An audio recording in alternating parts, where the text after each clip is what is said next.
ആദ്യം തന്നെ ഈ തിരുനടയിൽ സാക്ഷ്യം പറയാൻ അനുഗ്രഹം തന്ന അമ്മ മാതാവിനും തിരുക്കുമാരനും 1000 നന്ദി. എൻ്റെ പേര് സ്റ്റെഫി. ഞാൻ വരുന്നത് എടത്തുവായിൽ നിന്നാണ്. ഞാൻ ജോലി ചെയ്യുന്നത് ഇസ്രായേലിലാണ്. കഴിഞ്ഞ ബുധനാഴ്ചയാണ് ഞാനിവിടെ നാട്ടിലെത്തിയത്. അപ്പോൾ അന്ന് എയർപോർട്ടിൽ നിന്ന് വരുന്ന വഴി സാക്ഷ്യം പറയാനായിട്ടായിരുന്നു ഞാൻ നേർന്നത്. പക്ഷെ ഇവിടെ വന്നപ്പോൾ ഭയങ്കര തിരക്കായിരുന്നു. അതുകൊണ്ടാണ് ഇന്ന് വന്ന് സാക്ഷ്യം പറയുന്നത്. ഞാൻ 2024 ഉടമ്പടി എടുത്തത്. 24 നവംബറിൽ ഉടമ്പടി എടുത്തു. ഉടമ്പടി എടുത്തപ്പോൾ ഞാൻ ആദ്യത്തെ നിയോഗം വെച്ചത് എനിക്കൊരു ജോലിയായിരുന്നു. ആ ജോലി ഞാൻ നാട്ടിൽ തന്നെ ആയിരുന്നു ഒരു ജോലിയുടെ കാര്യം വെച്ചത്. കാരണം എനിക്കൊരു ജോലി ഇല്ലായിരുന്നു. 2024 ഡിസംബറിൽ എനിക്കൊരു ഇൻ്റർവ്യൂ അറ്റൻഡ് ചെയ്യേണ്ടി വന്നു. കാരണം ആദ്യം ഒരു നേഴ്സ് ആയിരുന്നില്ല, അത് ആദ്യം പറയുവാണ്. അപ്പം ആ ഇൻ്റർവ്യൂവിൽ അവർ പറഞ്ഞു, ഒന്നെങ്കിൽ നേഴ്സുമാർക്ക് മാത്രമേ ഇസ്രായേലിൽ പോകാൻ പറ്റുള്ളൂ, അല്ലെങ്കിൽ ഇത് പഠിക്കണം. അപ്പം ഞാൻ ഓർത്തു എങ്കിൽ പോയി അത് പഠിക്കാം. 3 മാസത്തെ കോഴ്സുണ്ട്, അത് പോയി പഠിച്ചു. അതിൻ്റെ ഫലമായിട്ട് എൻ്റെ കൂടെ ഉണ്ടായിരുന്ന ആളുകളെല്ലാം 2025 ജനുവരി തന്നെ വിസ കിട്ടി ഇസ്രായേലിൽ കാലുകുത്തി. പക്ഷേ എനിക്ക് വിസ വന്നില്ല. അന്ന് ഞാനിവിടെ വന്നു, മാതാവിൻ്റെ അടുത്ത് വന്ന് പ്രാർത്ഥിച്ചു, പാസ്പോർട്ട് വെച്ചു. ഈ നടയിൽ വന്ന് കരഞ്ഞ് പ്രാർത്ഥിച്ചു, മാതാവേ എനിക്കെൻ്റെ വിസ കിട്ടണം. എൻ്റെ വിസ വെക്കും തോറും അവിടെ എൻ്റെ എനിക്ക് കിട്ടുന്ന പേഷ്യൻ്റ് മരിച്ചു പോവുകയായിരുന്നു. ഞാനിവിടെ വന്ന് കരഞ്ഞ് മുട്ടിപ്പായിട്ട് പ്രാർത്ഥിച്ചു, മാതാവേ എനിക്ക് ഒരു ജോലി നീ തരുവാണെങ്കിൽ എനിക്ക് തരണം. കാരണം എൻ്റെ കുടുംബം എനിക്ക് നോക്കണം. ഒത്തിരി ബുദ്ധിമുട്ടാണ്, കടങ്ങളാൽ ഒത്തിരി കടത്തിൻ്റെ വക്കിൽ നിന്നാണ് ഞാനിത് പ്രാർത്ഥിക്കുന്നത്. അപ്പോൾ എനിക്കൊരു ജോലി അമ്മ മാതാവ് തരണമെന്ന് പ്രാർത്ഥിച്ചു. പാസ്പോർട്ട് ഇവിടെ വെച്ച് പ്രാർത്ഥിച്ച് ഞാൻ പുറത്തോട്ട് ഇറങ്ങിയതും എനിക്കെൻ്റെ വിസ കിട്ടി. എനിക്കെൻ്റെ വിസ കിട്ടിയെന്ന് പറഞ്ഞാൽ എനിക്ക് ചിന്തിക്കാൻ പറ്റാത്ത അപ്പുറത്തായിരുന്നു. കാരണം എനിക്കറിയില്ല. കാരണം വിസ കിട്ടിയപ്പോൾ തന്നെ നമുക്ക് പൈസ കൊടുക്കണം. ഒരുവിധപ്പെട്ട എല്ലാവർക്കും അറിയാം, അങ്ങനെ ആ ഒരു സ്ഥലത്ത് പോകണമെങ്കിൽ നല്ലൊരു എമൗണ്ട് ആവും. 15.5 ലക്ഷം രൂപയാണ് അവർ ചോദിക്കുന്നത്. 1 രൂപ പോലും എടുക്കാനില്ലാത്ത അവസ്ഥ. എന്ത് ചെയ്യുമെന്ന് അറിയില്ല. വീണ്ടും ഞാൻ മാതാവിനോട് പ്രാർത്ഥിച്ചു, അമ്മേ നീയായിട്ട് തന്ന വിസയാണ്, നീ എനിക്ക് ഒരു വഴി കാണിച്ചു തരണം. ഒത്തിരി നാണം കെട്ടു. ഒത്തിരി ആൾക്കാരുടെ മുന്നിൽ ചെന്ന് പൈസ ചോദിച്ചു. പക്ഷെ കുറേ പേര് കളിയാക്കി, എന്തിനാ പോയിട്ട്, നിന്നെക്കൊണ്ട് പറ്റുമെന്ന് തോന്നുന്നില്ല, കാരണം നീ ഒരു നേഴ്സല്ല, അവിടെ പോകണമെങ്കിൽ ഹീബ്രു പഠിക്കണം, നിന്നെക്കൊണ്ട് അതൊന്നും നടക്കത്തില്ല എന്നൊക്കെ പറഞ്ഞു. പക്ഷേ മാതാവ് അവിടെ ഒരു വഴി തെളിയിച്ചു തന്നു.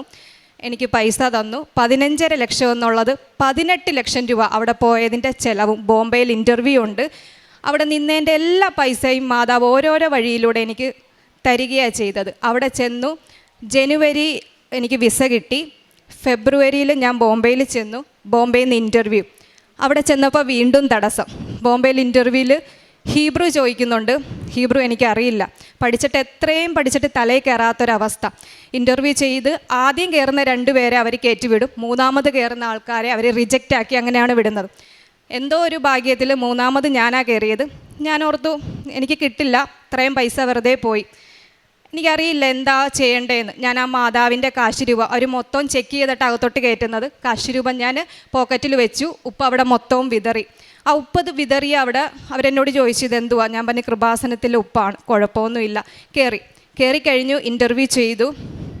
ഒരുവിധപ്പെട്ട എല്ലാം ഞാൻ പറഞ്ഞു. ഹീബ്രു ചോദിച്ചപ്പോൾ എനിക്കറിയില്ല. ഞാൻ കുനിഞ്ഞിരുന്നു മാതാവിൻ്റെ കാശ് രൂപം മുറുക്കെ പിടിച്ചു. അമ്മേ എനിക്കൊരു വഴി കാണിച്ചു തരണേ, ഇതെൻ്റെ ലാസ്റ്റ് കൈ. എൻ്റെ കൂടെയുള്ള എല്ലാവരും കയറിപ്പോയി, ഞാൻ മാത്രമേ ഉള്ളൂ. ഞാൻ തിരിച്ച് നാട്ടിൽ ചെന്നാൽ എല്ലാവരും എന്നെ കളിയാക്കും. കാരണം കുറേ പേരെന്നെ കളിയാക്കി. ഇപ്പോൾ ഈ പോകേണ്ട ആവശ്യമുണ്ടോ എന്ന് വരെ ചോദിച്ചവരുണ്ട്. അപ്പോഴും ഒരു 10 മിനിറ്റ് കഴിഞ്ഞപ്പോൾ ഇൻ്റർവ്യൂ ചെയ്ത ആൾ പറഞ്ഞു, നിങ്ങൾ സെലക്റ്റായി, ഹസ്ബൻഡിനെ വിളിച്ചോളാൻ പറഞ്ഞു. ഹസ്ബൻഡിനെ വിളിച്ചു. അകത്തോട്ട് കയറി. ടിക്കറ്റ് എല്ലാം റെഡിയാക്കി. ഇനി പോകാനുള്ള കാര്യങ്ങൾ മുന്നോട്ട് കൊണ്ടുപോയിക്കോളാൻ പറഞ്ഞു.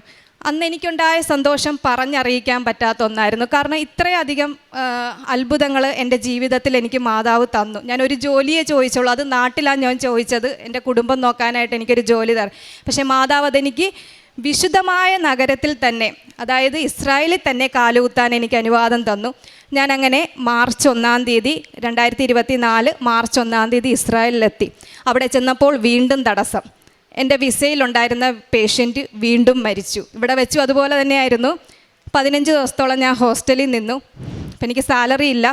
നാട്ടിലപ്പോൾ കടം തന്നവരൊക്കെ ചോദിച്ചു തുടങ്ങി എന്ന് പൈസ കിട്ടും. കാരണം 1 മാസത്തെ അവധിക്കാണ് ഞാൻ പോയേക്കുന്നത്, പൈസ തരാമെന്നും പറഞ്ഞ്. അവിടെ ചെന്ന് ജോലിയില്ല, ഏജൻസികളെ എല്ലാം കയറി ഇറങ്ങി, ഒരു പരിചയമില്ല, ഭാഷയുടെ പ്രശ്നം, എന്താവുമെന്നൊന്നും അറിയില്ല. ആ സമയത്ത് എനിക്കൊരു കിട്ടിയ ഭാഗ്യം എന്ന് പറഞ്ഞാൽ എനിക്ക് ബെത്ലഹേമിൽ പോകാൻ പറ്റി. അന്ന് ഗാസയുമായിട്ട് യുദ്ധം ഉണ്ടായിരുന്ന സമയമാണ്. പോകാൻ അങ്ങനെ ആർക്കും അനുവാദം ഇല്ലായിരുന്നു. പക്ഷേ എനിക്കന്ന് വിസ അടിച്ചു. അപ്പം ഞാൻ ആദ്യം ആഗ്രഹിച്ചു എന്നാൽ ഒരു സ്ഥലത്ത്, യേശു ജനിച്ചൊരു സ്ഥലത്തോ അല്ലെങ്കിൽ യേശു മരിച്ച കബറടത്തിൻ്റെ അടുത്തോ പോകണമെന്ന്.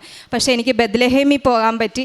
അവിടെ ചെന്നപ്പോൾ ഞാൻ ഓർത്തു, യേശുവും മാതാവും നടന്ന മണൽത്തരിയിലൂടെ നടക്കാനുള്ളൊരു ഭാഗ്യം എനിക്ക് കിട്ടിയല്ലോ മാതാവേ. ഞാൻ എൻ്റെ ജോലിക്കാര്യം പറഞ്ഞു, എനിക്ക് നല്ലൊരു പേഷ്യൻറ്റിനെ കിട്ടണേ, നല്ലൊരു ഫാമിലി ആയിരിക്കണേ, എനിക്ക് ഹീബ്രു അറിയില്ല നല്ലപോലെ സംസാരിക്കാൻ, ഇംഗ്ലീഷ് അറിയാവുന്ന ഒരു ഫാമിലി കിട്ടണേ. പ്രാർത്ഥിച്ചു. 2 ദിവസം കഴിഞ്ഞപ്പോൾ എനിക്ക് നല്ലൊരു ഫാമിലി തന്നു. അവിടെ ദൈവം എന്നെ വീണ്ടും അനുഗ്രഹിച്ചു. അമ്മ മാതാവും തിരുക്കുമാരനും കൂടെ എനിക്ക് നല്ലൊരു ഫാമിലി തന്നു. അവിടെ ഞാനിപ്പോൾ 1 വർഷത്തോളം ജോലി ചെയ്യുന്നു, കുഴപ്പമില്ല. ഞാനൊരു അമ്മച്ചിയാണ് നോക്കുന്നത്. അവർ ഇംഗ്ലീഷാണ് സംസാരിക്കുന്നത്, അവിടെ ഹീബ്രു വേണ്ട. പക്ഷേ ആ അമ്മച്ചി എന്നെ ഹീബ്രു പഠിപ്പിച്ചു. ഞാനിപ്പോൾ ഹീബ്രുവിലും സംസാരിക്കാൻ ഒത്തിരി ആയിട്ട് അറിയില്ലെങ്കിലും ചെറിയ രീതിയിൽ സംസാരിക്കാനും പഠിച്ചു. ഞാനപ്പോൾ 45 ദിവസത്തെ അവധിക്ക് വന്നതാണ്. ഇത്രയും അനുഗ്രഹങ്ങൾ എൻ്റെ ജീവിതത്തിൽ എൻ്റെ അമ്മ മാതാവ് എനിക്ക് തന്നിട്ടുണ്ട്. അതുകൂടാതെ ഇതെൻ്റെ മോനാണ്, ഏബൽ എന്നാണ് പേര്. ഇവന് ഞാൻ നാട്ടിൽ ഉണ്ടായിരുന്ന സമയത്ത് അവൻ്റെ ആ മൂത്രം ഒഴിക്കുന്ന ആ ഭാഗത്ത് മൂത്രം പോകാൻ ഭയങ്കര ബുദ്ധിമുട്ടായിരുന്നു. അപ്പോൾ ഡോക്ടറിനെ കൊണ്ട് കാണിച്ചപ്പോൾ അവർ പറഞ്ഞു, നമുക്ക് അതിൻ്റെ അറ്റത്ത് സർജറി ചെയ്യണം, അല്ലെങ്കിൽ മൂത്രം ഒഴിക്കാൻ കുഞ്ഞിന് പാടാമെന്ന് പറഞ്ഞു. അപ്പം ഇപ്പം ഇവൻ 6ാം ക്ലാസ്സിലാണ് പഠിക്കുന്നത്. ഒരു 4ാം ക്ലാസ്സിൽ പഠിച്ചുകൊണ്ടിരുന്നപ്പോൾ ഉള്ളൊരു കാര്യമായിരുന്നത്. ഉടമ്പടി തൈലവും അവിടെ ഉപ്പും വെച്ച് ഞങ്ങൾ പ്രാർത്ഥിച്ചു. പിന്നെ കുഞ്ഞിന് തേൻ കൊടുത്തു, അത് വെച്ച് പ്രാർത്ഥിച്ചു. ഒരാഴ്ച കണ്ടിന്യൂസ് ആയിട്ട് ഞാൻ പ്രാർത്ഥിച്ചു. ഒരു ദിവസം രാത്രി എഴുന്നേറ്റ് നിന്നിട്ട് പറഞ്ഞു, അമ്മ എന്നെ ആരോ വന്ന് തൊടുന്ന പോലെ എനിക്ക് തോന്നി. അപ്പം ഞാൻ ചോദിച്ചു, സ്വപ്നം കണ്ടതായിരിക്കും, കുഴപ്പമില്ല. പിറ്റേ ദിവസം രാവിലെ അവന് മൂത്രം നല്ലതുപോലെ പോകാൻ തുടങ്ങി. ഒരു കുഴപ്പമില്ല, അവിടെ വീർത്ത് നിന്നിരുന്ന ഭാഗം ചൊങ്ങിയിരിക്കുന്നു. ഡോക്ടറിനെ കൊണ്ട് കാണിച്ചപ്പോൾ ഡോക്ടർ പറഞ്ഞു, സർജറി വേണ്ട, കുഴപ്പമില്ല എന്ന് പറഞ്ഞു. അതും എൻ്റെ മാതാവ് എൻ്റെ ജീവിതത്തിൽ തന്നെ ഏറ്റവും വലിയ അനുഗ്രഹമാണ്. അതുപോലെ തന്നെ ഇതെൻ്റെ ഭർത്താവാണ്, ബിബിൻ എന്നാണ് പേര്. ബിബിൻ പുള്ളിയുടെ ജീവിതത്തിൽ കുറേ അനുഗ്രഹങ്ങൾ മാതാവ് തന്നു. അത് പുള്ളി തന്നെ പറയുന്നതായിരിക്കും. എനിക്കും തൃക്കുമാരനും 1000 നന്ദി. എൻ്റെ പേര് ബിബിൻ. ഞാൻ ഇവിടെ 2025 ഉടമ്പടി എടുക്കാൻ വേണ്ടി കൃപാസനത്തിൽ എത്തിച്ചേരുന്നത്. കൃപാസനത്തിൽ എത്തിച്ചേരുന്ന സമയം ഞാനൊരു പൂർണ്ണ മദ്യപാനിയാണ്. 10-12 വർഷമായിട്ടുള്ള മദ്യപാനം, നിരന്തരമായ വീട്ടിൽ കുഞ്ഞുമായും ആയിട്ടുള്ള വഴക്ക്, മദ്യപാനത്തിലൂടെ ജീവിതം മുന്നോട്ട് പോകുന്ന അവസ്ഥയിൽ ഞാനിവിടെ ഉടമ്പടി എടുത്തു. ഒരു മാസത്തിന് ശേഷം എൻ്റെ മദ്യപാനം പരിശുദ്ധ അമ്മ എടുത്തു മാറ്റുകയായിരുന്നു. പൂർണ്ണമായിട്ടും എടുത്തു മാറ്റി. അതുപോലെ തന്നെയാണ് എൻ്റെ കാലിലെ ഞരമ്പ് ബ്ലോക്കായി. അത് ബ്ലോക്കായി നല്ല വേദനയാണ്. അത് നമുക്ക് പറഞ്ഞറിയിക്കാൻ പറ്റാത്ത തരത്തിലുള്ള വേദന. അത് നമുക്ക് രാത്രി കിടക്കാൻ നേരത്ത് കാല് ഹീറ്റാവും. പിന്നെ ടേബിൾ ഫാനോ എന്തെങ്കിലും വെച്ച് കാല് തണുപ്പിച്ചതിന് മാത്രം നമുക്ക് കടന്നുറങ്ങാൻ പറ്റത്തുള്ളൂ. ഭയങ്കരമായ വേദനയാണ്. ഞാൻ ഹോസ്പിറ്റലുകളിൽ കയറി ഇറങ്ങി മടുത്ത ഒരു സാഹചര്യമായിരുന്നു ഉണ്ടായിരുന്നത്. കഴിഞ്ഞ സെപ്റ്റംബർ മാസം ഇവിടെ നിന്നും അർത്തിങ്കലിലേക്ക് ജപമാല റാലിയിൽ ഞാൻ പങ്കെടുത്തു. എനിക്ക് അന്നും ഈ കാലുവേദന വെച്ചാണ് ഞാൻ നടക്കാൻ തയ്യാറായത്. പരിശുദ്ധ അമ്മയുടെ അനുഗ്രഹം തന്നെ എന്ന് പറയണം. ഞാൻ ആ ജപമാല റാലി ഒരു സ്ഥലത്തു പോലും ഇരിക്കാതെ ഇവിടെ നിന്ന് തുടങ്ങി അർത്തിങ്കൽ എത്തുന്നിടം വരെ ഞാൻ പൂർണ്ണമായിട്ടും നടക്കുകയാണ് ഉണ്ടായത്. എൻ്റെ കാലിൻ്റെ വേദന എവിടെ പോയെന്ന് പോലും എനിക്കറിയത്തില്ല. ഇപ്പം ഒരു വേദനയുമില്ല. അതുപോലെ തന്നെയാണ് ഞാൻ ഉടമ്പടി തൈലം കാലിൽ നിരന്തരം പുരട്ടി പ്രാർത്ഥിക്കുമായിരുന്നു. അതിൻ്റെ ഫലമായി തന്നെ മാതാവ് എൻ്റെ കാലുവേദന എടുത്തു മാറ്റി. പിന്നെ തുടർന്നുള്ള അനുഗ്രഹങ്ങൾ, മാതാവ് അനവധി അനുഗ്രഹങ്ങളാണ് എൻ്റെ ജീവിതത്തിലേക്ക് നൽകിക്കൊണ്ടിരിക്കുന്നത്. ഒരുപാട്, അതായത് ചോദിക്കുന്നതിനും അപ്പുറത്തേക്ക് മാതാവ് അനുഗ്രഹങ്ങൾ എനിക്ക് നൽകിക്കൊണ്ടിരിക്കുകയാണ്. ഇപ്പോഴും ഞാൻ ഉടമ്പടിയിൽ തന്നെയാണ് ജീവിക്കുന്നത്. അതുപോലെ എനിക്ക് ഈ രാവിലെ 5:30 ഈ ഉടമ്പടി പ്രാർത്ഥന ചെല്ലിയില്ലെങ്കിലും വൈകുന്നേരം സന്ധ്യപ്രാർത്ഥനയിൽ അത് ചെല്ലിയില്ലെങ്കിലും എനിക്ക് കടന്നുറങ്ങാൻ പറ്റത്തില്ല. എനിക്ക് ഇത് പ്രാർത്ഥിച്ചാൽ മാത്രമേ എനിക്ക് കടന്നുറങ്ങാൻ പറ്റത്തുള്ളൂ. പരിശുദ്ധ അമ്മ ഇവിടെ ഒരുപാട് അനുഗ്രഹങ്ങൾ അമ്മ എനിക്ക് നൽകിയിട്ടുണ്ട്. ഇനിയും തുടർന്നും ഈ അനുഗ്രഹം മാതാവ് നൽകും. തുടർന്നു ആ ഒരു ജീവിതത്തിലൂടെ തന്നെ ജീവിക്കുവാനും ഞാൻ ആഗ്രഹിക്കുകയാണ്. തൃക്കുമാരനും മാതാവിനും 1000 നന്ദി. അതുപോലെ തന്നെ ഇപ്പോൾ ഭർത്താവ് പറഞ്ഞതുപോലെ തന്നെ ഒത്തിരി ബുദ്ധിമുട്ടുകൾ ജീവിതത്തിലുണ്ടായിരുന്നു.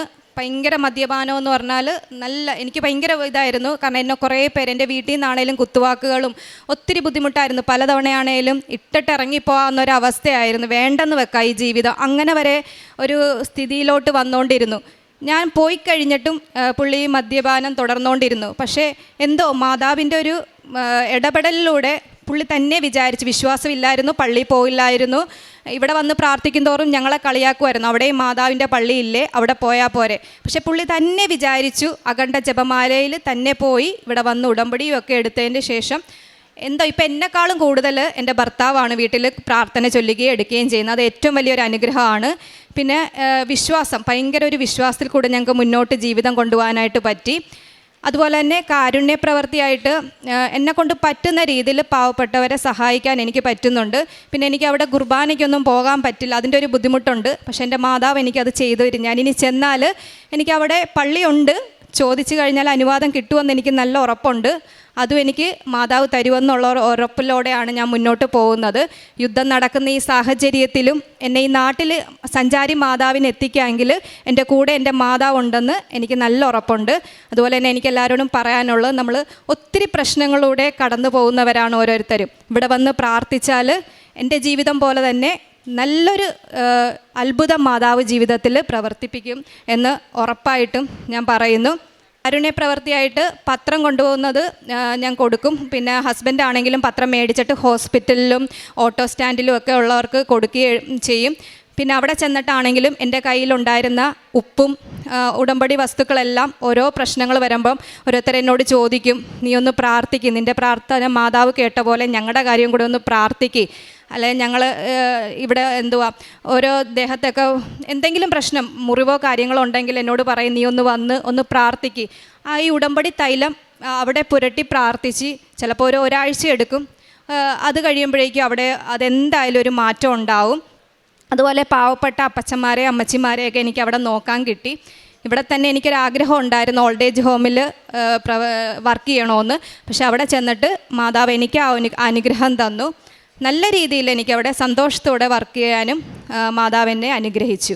ഈശോയ്ക്കും അമ്മയ്ക്കും ഇത്ര അനുഗ്രഹങ്ങൾ എൻ്റെ ജീവിതത്തിലും തന്നതിനും ഇനി അങ്ങോട്ടുള്ള മുന്നോട്ടുള്ള കാര്യങ്ങളും അമ്മ മാതാവ് നടത്തി തരുമെന്ന ഉറപ്പോടുകൂടി ഈശോയ്ക്കും അമ്മയ്ക്കും തിരുക്കുമാരനും ഞാൻ 1000 നന്ദി പറയുന്നു. 23-ാം സങ്കീർത്തനം 4-ാം തിരുവചനം. മരണത്തിൻ്റെ നിഴൽ വീണ താഴ്വരയിലൂടെയാണ് ഞാൻ നടക്കുന്നതെങ്കിലും അവിടുന്ന് കൂടെയുള്ളതിനാൽ ഞാൻ ഭയപ്പെടുകയില്ല. അങ്ങയുടെ ഊന്നുവടിയും ദണ്ടും എനിക്ക് ഉറപ്പേകുന്നു. സ്റ്റെഫിൻ ബിബി എന്ന മകനോടൊപ്പം ഏതനോടൊപ്പം വന്ന് ഇവിടെ പ്രത്യക്ഷീകരണ സാക്ഷ്യം ഏറ്റുപറയുമ്പോൾ സ്റ്റെഫി ഏറ്റുപറയുന്നത് അതാണ്, ഞാൻ എല്ലാം അവസാനിപ്പിക്കാം എന്നുള്ള ഒരു തകർച്ചയിലാണ്. തൻ്റെ പാസ്പോർട്ട് ഇവിടെ വെച്ച് എനിക്കൊരു ജോലി തരണമേ എന്ന് പരിശുദ്ധ അമ്മയോട്, നാട്ടിലൊരു ജോലി തരണമേ എന്ന് പോലും പ്രാർത്ഥിച്ച് വളരെ സങ്കടത്തോടുകൂടെ ഇവിടെ നിന്ന് പോയി. ഇവിടെ നിന്ന് ആ പ്രാർത്ഥിച്ച ഉടനെ തന്നെയാണ് ഇൻ്റർവ്യൂ കോൾ വന്നതെന്ന് സ്റ്റെഫിയുടെ സാക്ഷ്യപ്പെടുത്തുകയാണ്. പരിശുദ്ധ അമ്മയെ തൊടുമ്പോൾ അമ്മ ഈശോയെ തൊട്ട് പറയുന്നു, അവർക്ക് വീഞ്ഞില്ല, അവർക്ക് ജോലിയില്ല, അവർക്ക് സങ്കടങ്ങളാണെന്ന് അമ്മ ഈശോയെ ഓർമ്മിപ്പിക്കുന്ന അത്ഭുത പ്രതിഭാസങ്ങൾ നമ്മളിവിടെ കണ്ടുകൊണ്ടിരിക്കുകയാണ്. ഈ മകൾക്കുണ്ടായ വലിയ വലിയ പ്രതിസന്ധി എന്ന് പറയുന്നത്, എവിടെയൊക്കെയാണോ വിസ സാങ്ഷൻ ആകുമ്പോഴേക്കും താൻ നോക്കാൻ ഏൽപ്പിക്കുന്ന ആ പേഷ്യൻ്റ് മരിച്ചു പോകുന്നു. അപ്പോൾ അവിടേക്കുള്ള വിസ ക്യാൻസലാകുന്നു. അങ്ങനെ വലിയ പല പ്രാവശ്യമുള്ള പ്രതിസന്ധികളിലൂടെയാണ് വിശ്വാസം കൈവിടാതെ ഈ മകൾ വിശ്വസ്തയോടുകൂടി പ്രാർത്ഥിച്ചത് എന്ന് ഈ മകൾ ഏറ്റുപറയുന്നു. കാരണം ഇന്ന് ബഹുമാനപ്പെട്ട ജോസഫ് അച്ഛൻ വിശുദ്ധ കുർബാന മധ്യേ പറയുകയുണ്ടായി, വിശ്വാസം എല്ലാവർക്കും ഉള്ളതാണ്, പക്ഷേ നമ്മൾ മാറ്റുരച്ച് നോക്കുമ്പോൾ നാം എന്തുമാത്രം ഈശോയെ തൊടുന്ന വിശ്വസ്തത നമുക്കുണ്ട് എന്നാണ് പരിശുദ്ധ അമ്മ നമ്മെ ചെക്ക് ചെയ്യുന്നത്. അതിൽ സ്റ്റെഫി വിജയിച്ചു എന്ന് പറയാം. ഞാൻ ഇവിടെ നിന്ന് എൻ്റെ കുടുംബത്തെ പോലും ഞാൻ ഉപേക്ഷിച്ച് പോകാം, കാരണം ഹസ്ബൻഡിൻ്റെ മദ്യപാനം എന്ന ദുശീലത്തിൽ നിന്ന് ഇനിയൊരു മോചനമില്ലല്ലോ, 12 വർഷക്കാലം സഹിക്കുകയാണ്. ഇങ്ങനെയുള്ള വലിയ സങ്കടത്തിലാണ് ഈ മകൾ ഇവിടെ വന്ന് കരഞ്ഞ് പ്രാർത്ഥിക്കുന്നത്. മകൾക്ക് ജോലി കിട്ടിയപ്പോൾ, വിസ കിട്ടിയപ്പോൾ തന്നെ പാസ്പോർട്ടിൻ്റെ ഇൻ്റർവ്യൂ നടക്കുമ്പോൾ ഹീബ്രു ഭാഷയിലാണ് സംസാരിക്കേണ്ടത്. മകൾ പറയുന്നു, 1 മണിക്കൂർ ഹീബ്രു ഭാഷയിൽ കമ്മ്യൂണിക്കേറ്റ് ചെയ്യാനുള്ള യാതൊരു അറിവോ എനിക്കില്ല. പക്ഷേ അമ്മ തന്നെയാണ് അത് ഏറ്റെടുത്ത് ഇൻ്റർവ്യൂ പാസ്സാക്കി യു ആർ സെലക്റ്റഡ് എന്ന വലിയ സന്തോഷ വാർത്ത ഈ മകൾക്ക് ലഭിച്ചത്. അതിനുശേഷം അമ്മ നമുക്ക് നൽകുന്ന വലിയ അനുഗ്രഹങ്ങൾ, നാം എത്രമാത്രം വിശ്വസ്തരാണോ അത്രമാത്രം വലിയ കാര്യങ്ങൾ നമ്മെ ഏൽപ്പിക്കുന്നു എന്ന് നമുക്ക് മനസ്സിലാക്കാം. കാരണം ഇംഗ്ലീഷ് സ്പീക്കിംഗ് ഉള്ളൊരു ഫാമിലി, അതുപോലെ തന്നെ വളരെ കോപ്പറേറ്റ് ചെയ്യുന്ന ഒരു പേഷ്യൻറ്റിനെ എല്ലാമാണ് ഈ മകൾക്ക് ഇന്ന് അമ്മ നൽകിയിരിക്കുന്നത്. മകൻ്റെ സാക്ഷ്യത്തെക്കുറിച്ച് പറയുകയുണ്ടായി. ഓപ്പറേഷൻ വേണമെന്ന് പറഞ്ഞ മകൻ്റെ പെന്നീസിലുണ്ടായിരുന്ന ആ പ്രൈവറ്റ് പാർട്ടിലുണ്ടായിരുന്ന മൂത്രം പോകാനുണ്ടായിരുന്ന തടസ്സം ഓപ്പറേഷൻ കൂടാതെ തന്നെ ഉടമ്പടി തൈലം പൂശി പ്രാർത്ഥിച്ച് അവർക്ക് പൂർണ്ണ സൗഖ്യം ഒരാഴ്ചയ്ക്കുള്ളിൽ അവർക്കുണ്ടായി എന്ന് ഏറ്റു പറയുന്നു. അതുപോലെ ഹസ്ബൻഡിൻ്റെ മദ്യപാനം, 12 വർഷക്കാലം ഉണ്ടായിരുന്ന മദ്യപാനം പരിശുദ്ധ അമ്മ എടുത്തു മാറ്റിയതിനെ അദ്ദേഹം വളരെ നന്ദി ഈശോയ്ക്കും പരിശുദ്ധ അമ്മയ്ക്കും അറിയിക്കുകയാണ്. എത്ര തന്നെ ജീവിത പ്രതിസന്ധികളിലൂടെ കടന്നുപോയാലും ജീവിതഭാരം ലഘൂകരിക്കുന്ന പരിശുദ്ധ അമ്മ നമുക്ക് നൽകിയിട്ടുള്ള ഈ ഉടമ്പടി പ്രാർത്ഥന നാം ഏറ്റെടുക്കുമ്പോൾ നമുക്ക് സമയച്ചുരുക്കത്തിൽ നമ്മുടെ പരിശുദ്ധ അമ്മയുടെ മാധ്യസ്ഥവും സാമീപ്യവും നൽകിക്കൊണ്ട് ഈശോ നമ്മെ അനുഗ്രഹിക്കും. പരിശുദ്ധ അമ്മയുടെ സാമീപ്യം നമുക്ക് അനുഭവിക്കാൻ സാധിക്കും, വചനത്തിൽ അടിയുറച്ച് ജീവിക്കാൻ സാധിക്കുമെന്നാണ് ഈ ഉടമ്പടി പ്രാർത്ഥന നമുക്ക് ഉറപ്പ് നൽകുന്നത്. സ്റ്റെഫിക്കും കുടുംബത്തിന് ലഭിച്ച എല്ലാ അനുഗ്രഹങ്ങൾക്കും നന്ദി പറയുന്നതോടൊപ്പം സമാനമായ ജീവിത പ്രതിസന്ധികളിലൂടെ കടന്നു പോകുന്ന എല്ലാ മക്കളുടെയും നിയോഗങ്ങളെ സമർപ്പിച്ച് പ്രാർത്ഥിച്ചുകൊണ്ട് ഈശോ പരിശുദ്ധമ്മയ്ക്ക് നല്ലൊരു കയ്യടി നൽകി സാക്ഷ്യം നമുക്ക് സമർപ്പിക്കാം. അത്യപൂർവ ദൈവാനുഭവങ്ങൾ ഇനി നിങ്ങൾക്കും സ്വന്തം. ഈ യൂട്യൂബ് ചാനൽ ഇതുവരെ സബ്സ്ക്രൈബ് ചെയ്തിട്ടില്ലെങ്കിൽ ഇപ്പോൾ തന്നെ സബ്സ്ക്രൈബ് ചെയ്യുക. ഈ വീഡിയോ ഇപ്പോൾ തന്നെ നിങ്ങളുടെ സുഹൃത്തുക്കൾക്ക് ഷെയർ ചെയ്തുകൊണ്ട് കർത്താവിൻ്റെ പ്രേക്ഷിതരാകുക.